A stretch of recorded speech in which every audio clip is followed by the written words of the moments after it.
Yes, thanks for staying with us. Time to talk about the Southern Footy League as always. The Prez comes in to join us, Craig Warman. Big Craig, fella. how are you? Yeah, good, boys. Big Really fella. good. Kingpin, number one. Well, you would have thought he'd be number Top of one, the mountain. mate, with Billy Threadgold and, look at the shirt, mate. Have a look what's going on there, mate. We all got new shirts this week. I'm actually for- very excited. Well, Except for Craig, he didn't get a new one. And I thought Air Diffusion was Billy was your mate. Oh, mate, look, devastated. Devastated.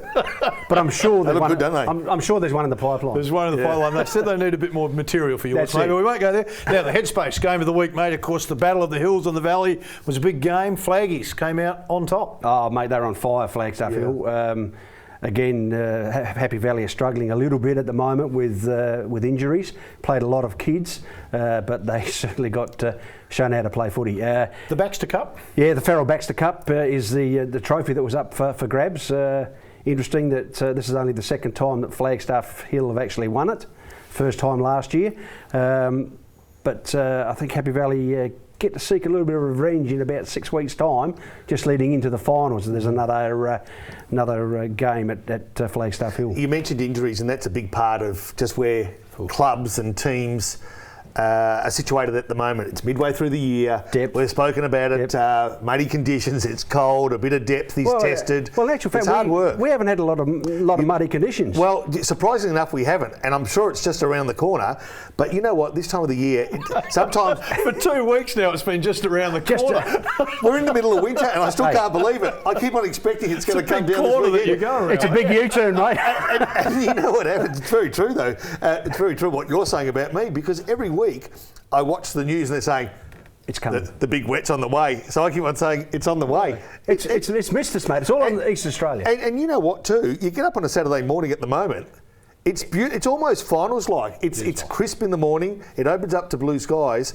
But at this time of the year, she's tough. And I reckon it tests. You mentioned the word that's really crucial: depth at this time of the year. And depth is key. And certainly at our level, like even at AFL level with Freo, we mentioned it a couple of weeks ago. Yeah. You know, they were struggling with 27, Port 28 Adelaide, players. Port Adelaide.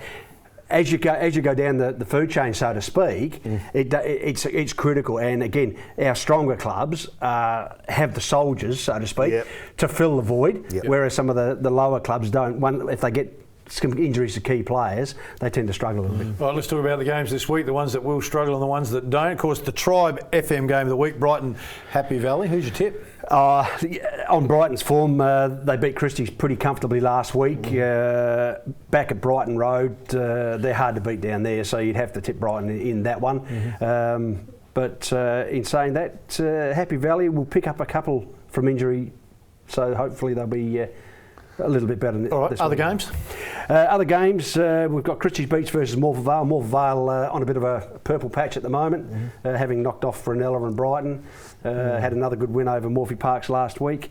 You'd probably tip them at Christie's Beach, but it'll be an interesting game, that one, because they get away from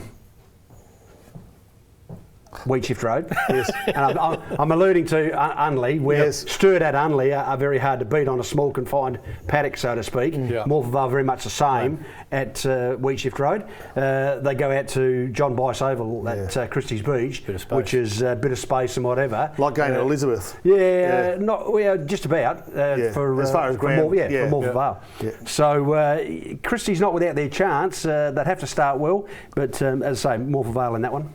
Mate, the country championships not too far away in Perry, so the boys start training this week, the Southern League and the Great Southern Footy League. Going to be a tough pick, mate. Mitch Potlock, he's and his selectors are going to have a tough time, aren't they? Look, they are, because as I said, you've got 22 of the best from Great Southern, 22 of the best from Southern Footy League. You've got to meld them into a squad of 25 to go to the country championships, which has to include 6 under-21s, which is a really good concept, I believe. Interesting. So it gives these younger kids a great opportunity. What's the talent like then under-21s? Because you'd think if they were that talented, they'd be in an SFL organisation. Now, that might be unfair, but in normal circumstances, what's your young talent like up to 21? Pretty good? Yeah, I would suggest when you look at our record over the years of actually pushing under-21s through, one that comes directly to mind last year, he's only just turned 19. Yes. Mitch Mins from Ranella. Okay. Took him away as an under-18.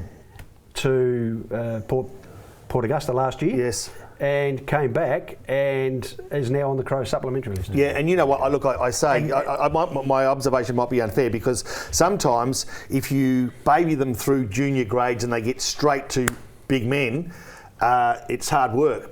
But at this age, they're surrounded by big bodies on a weekly basis. Sometimes they're better conditioned and used to that environment. It's tough work though. Oh, very much so. And again, when you look at to trim a squad of 44, really good footballers in a short period of time. In a short period of time, we've lost a few through injury because we've had a couple of games since then. Yeah. But he's still going to come up with a few headaches, I think, around his selectors around the selection table. Yeah. Mate, I don't want to compromise on this, but this week there was a story in the paper that one of the amateur footy league clubs has been thrown under the bus in a way that there's a drug culture involving their club. The Southern Footy League, I mean, it's a problem in society. How does the Southern Footy League tackle the drug issue amongst the clubs, amongst the community? Well, it's a very interesting perception that, look, we all know that it's out there. How do we control it? We in the Southern Football League, like most other leagues, I would suggest that there is a zero tolerance policy. If we find out about it, etc., we will take steps to do what we need to do, player and club-wise. But it was very interesting, Phil, going back about a month ago, down in the southern area, the South Coast LSA, the police department, in conjunction with the Onkaparinga Council, actually held an open forum in regards to the effects drugs are having on the society in the southern suburbs. Two keynote speakers that have just come through a rehabilitation process, coming off of ice, etc. And look, it was very well attended. They were virtually packed to the rafters at this open forum. So look, it's something that we need to continually look at. Yeah. But to say there's actually a drug culture at a specific club is pretty damning. Yeah, it is, mate. Now, before we go, we will have a chat with Billy about your shirt, mate.